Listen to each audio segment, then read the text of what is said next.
Baik, sebelumnya perkenalkan nama saya Kelvin Valencio Hematang dengan NIM akhir 53. Di sini saya akan menjelaskan materi tentang metode rasional unified process atau bisa disingkat RUP dalam studi kasus Wisma Rata Medan pengembangan sistem informasi penyewaan gedung berbasis web. Sebelumnya izinkan saya memperkenalkan kelompok saya yaitu dari kelompok 3. Yang pertama ada Muhammad Fito Arya dengan NIM akhir 84. Yang kedua ada Gusti Ngurah Chandra dengan NIM akhir 539. Yang ketiga ada saya sendiri Kelvin Valencio Hematang dengan NIM akhir 53. Dan yang terakhir ada Richard Andrean dengan NIM akhir 79. Adapun topik yang dibahas yaitu yang pertama ada latar belakang, yang kedua apa itu metode rasional unified process, yang ketiga tujuan metode rasional unified process, yang terakhir ada 4 fase metode rasional unified process dan implementasi dalam studi kasus. Di sini saya akan menjelaskan latar belakang. Wisma Rata adalah salah satu penyedia penyewaan gedung yang bisa digunakan untuk acara pernikahan, adat dan acara sejenisnya di Kota Medan, Sumatera Utara. Wisma Rata masih menggunakan buku besar dalam proses pencatatan data. Walaupun data yang telah tersimpan di dalam buku besar dirasa sudah cukup untuk saat ini, tetapi pada saat proses pengelolaan data, pemesanan dan pencarian jadwal ketersediaan gedung selalu mengalami kendala dalam pencarian data yang tidak efisien. Penyimpanan data juga tidak aman karena risiko kemungkinan data hilang sangat besar. Masalah yang dihadapi lainnya adalah calon penyewa harus datang langsung ke kantor pemesanan atau sekedar menelpon untuk mencari informasi dan mengecek ketersediaan gedung sesuai hari yang diinginkan.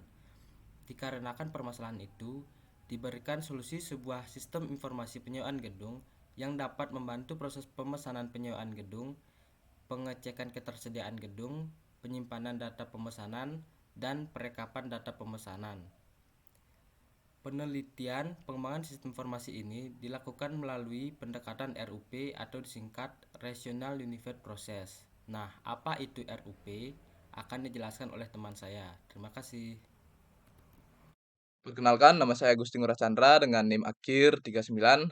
Di sini saya akan menjelaskan apa itu metode rasional unified process dan tujuan metode rasional unified process. Yang pertama itu rasional unified process atau yang disingkat RUP merupakan metode pengembangan perangkat lunak dengan menggunakan pendekatan yang disiplin atau melakukan setiap tugas dan tanggung jawabnya dalam sebuah organisasi.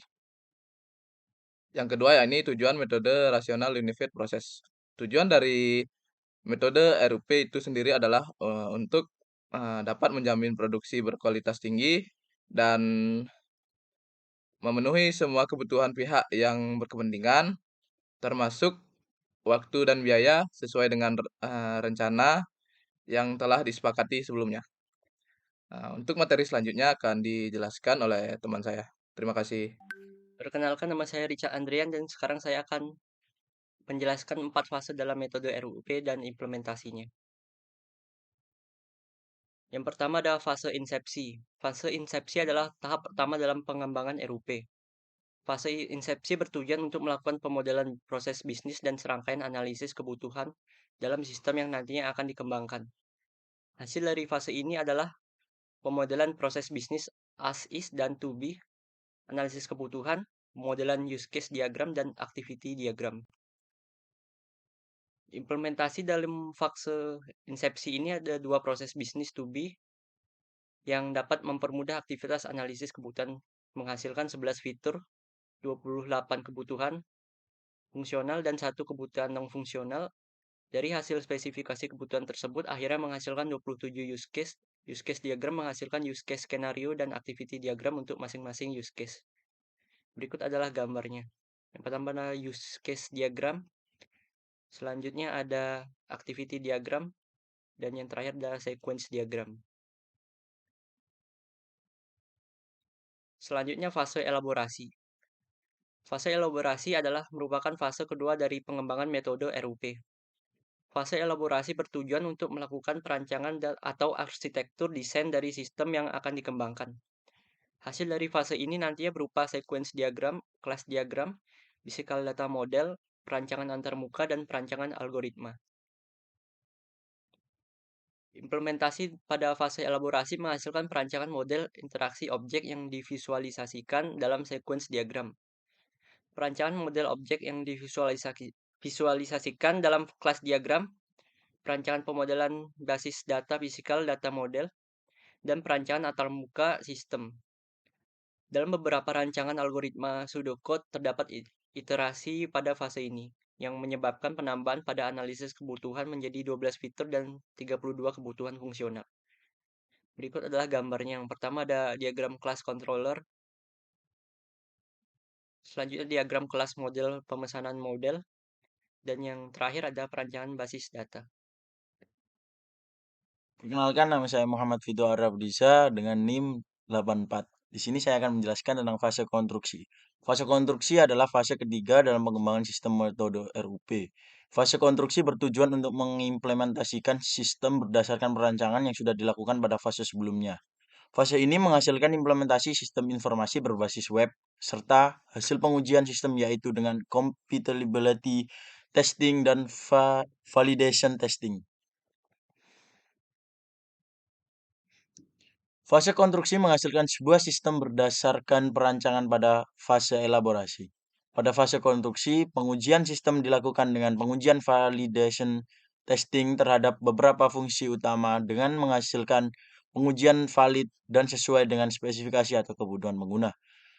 Pengujian kompatibilitas menunjukkan hasil bahwa sistem tidak mengalami masalah ketika dijalankan pada browser yang berbeda namun mendapatkan dua hasil critical issues.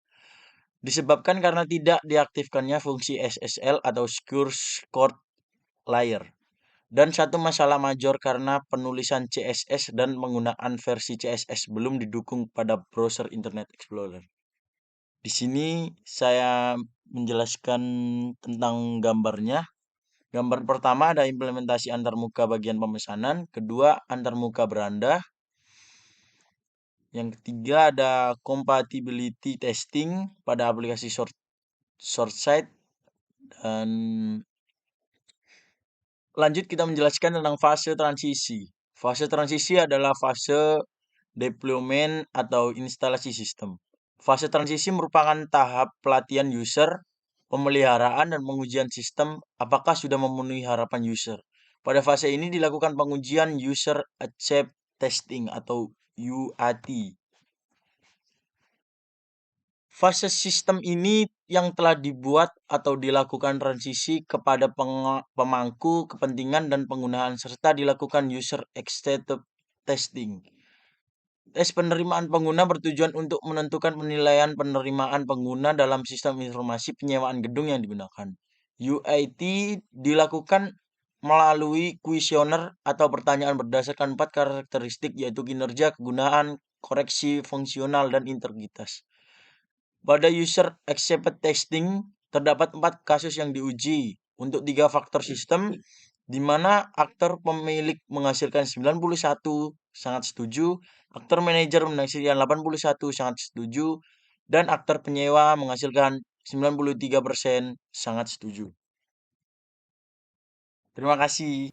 Baik, itu dia pemaparan materi dari kelompok 3 tentang metode Rational Unified Process atau RUP. Sebelumnya kami minta maaf jika ada kekurangan materi dan kesalahan pengucapan kata dalam memaparkan materi. Dan untuk referensi jurnal yang kami pakai ada di link deskripsi di bawah. Mungkin sekian dari kelompok 3. Terima kasih.